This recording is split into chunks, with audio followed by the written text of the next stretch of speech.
I think ரொம்ப நாளா ஒரு எதிர்பார்ப்பு. நான் எவ்ரி டைம் கேட்டுட்டே இருப்பாங்க.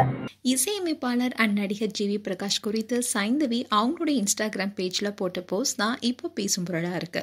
தமிழ் சினிமாவில் பிரபல இசையமைப்பாளராகவும் நடிகராகவும் வலம் வருபவர் தான் ஜி வி பிரகாஷ். இவர் தமிழ், தெலுங்கு, ஹிந்தின்னு பல்வேறு மொழிகளில் பல படங்களுக்கு இசையமைச்சிருக்காரு.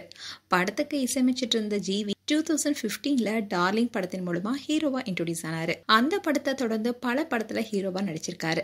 கடந்த 2013 தன்னுடைய பள்ளி தோழியும் தமிழ் சினிமா பின்னணி பாடகியுமான சைந்தவியை காதலிச்சு திருமணம் செஞ்சுக்கிட்டாரு. ஜி வி பிரகாஷ் அண்ட் சைந்தவிக்கு அன்பு என்ற மகள் இருக்காங்க. கடந்த 12 வருஷங்களா ஒன்னா இருந்த ரெண்டு பேரும் தன்னுடைய குடும்பத்தாருக்கு இடையே எழுந்துள்ள பிரச்சனையால ஏற்கனவே சில ஆண்டுகள் பிரிஞ்சு வாழ்ந்துட்டு வந்தாங்க. இந்நிலையில போன வருடம் ரெண்டு பேருமே விவாகரத்து பெற இருப்பதா அறிக்கை வெளியிட்டு பிரிந்து வாழ்ந்து வராங்க. இதை தொடர்ந்து ரெண்டு பேரும் சென்னை குடும்ப நல நீதிமன்றத்துல பரஸ்பரம் விவாகரத்து கோரி இந்த மனு சென்னை முதலாவது கூடுதல் குடும்ப நல நீதிமன்ற நீதிபதி செல்வசுந்தரி முன்னாடி விசாரணைக்கு வந்துச்சு. அப்போ G V Prakash and Saindhavi ரெண்டு பேருமே நேர்ல ஆஜராகி ரெண்டு பேருமே மனமுவந்து பிரிவதா தெரிவிச்சிருந்தாங்க. இதை தொடர்ந்து இந்த வழக்கு விசாரணைக்கு ஒத்திவைக்கப்பட்டுச்சு. இந்த விசாரணை முடிஞ்சதுமே ரெண்டு பேரும் ஒரே கார்ல புறப்பட்டு போனாங்க. அந்த விஷயம் பேசும் பொருளா ஆனது. அது மட்டும் இல்லாம G V Prakash and Saindhavi பிரிய காரணமே பேச்சுலர் பட நடிகை திவ்ய பாரதி தான் சொன்னாங்க.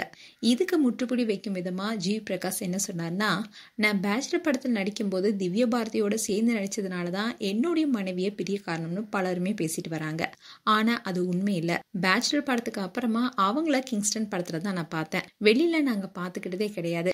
இவ்வளவுதான் எங்களுடைய உறவுன்னு ஜி வி பிரகாஷ் அதடியா பேசியிருந்தாரு. அண்ட் ஜி வி பிரகாஷும் சைந்தவியும் எப்ப பிரியறோம்னு சொன்னாங்களோ அப்பவே அவங்க எங்களுடைய நட்பு தொடரும்னு சொல்லியிருந்தாங்க. அதே மாதிரி மலேசியால நடந்த ஜி வி பிரகாஷுடைய இசை நிகழ்ச்சியில சைந்தவியும் கலந்துக்கிட்டாங்க. இதனால ஒரே மேடையில ஜி வி பிரகாஷும் சைந்தவியும் பாடினாங்க. அப்போ அந்த வீடியோ கூட சோசியல் மீடியால ஹாட் டாபிக்கா போனுச்சு. அதோட ஜி வி பிரகாஷ் கிட்ட மகள் அன்விய ஸ்டேஜுக்கு அனுப்பி வச்சாங்க சைந்தவி. இந்நிலையில தான் இன்னைக்கு சைந்தவி அவங்களுடைய இன்ஸ்டாகிராம் ஸ்டோரியில ஜி வி பிரகாஷுடைய கான்சர்ட் லண்டன்ல நடப்பதாகவும் அதோட G V Prakash live in concert OG சம்பவம் புக்கிங் ஓபன் இன் 1 hour ஷேர் பண்ணியிருந்தாங்க. அண்ட் இதை பார்த்த நெட்டிசன்ஸ் அப்போ அதுல சைந்தவியும் பாட போறாங்களா, பார்க்க ஆர்வமா இருக்கு, வி ஆர் வெயிட்டிங்னு சொல்லிட்டு வராங்க. அண்ட் ஜி வி பிரகாஷும் சைந்தவியும் வாழ்க்கையில பிரிந்தாலும் ப்ரொஃபஷனல் ரீதியா ஒன்னாவே பயணம் செய்றாங்க. மேலும் G V Prakash and Saindhavi குறித்து உங்களுடைய கருத்துக்களை கமெண்ட் செக்ஷன்ல சொல்லுங்க.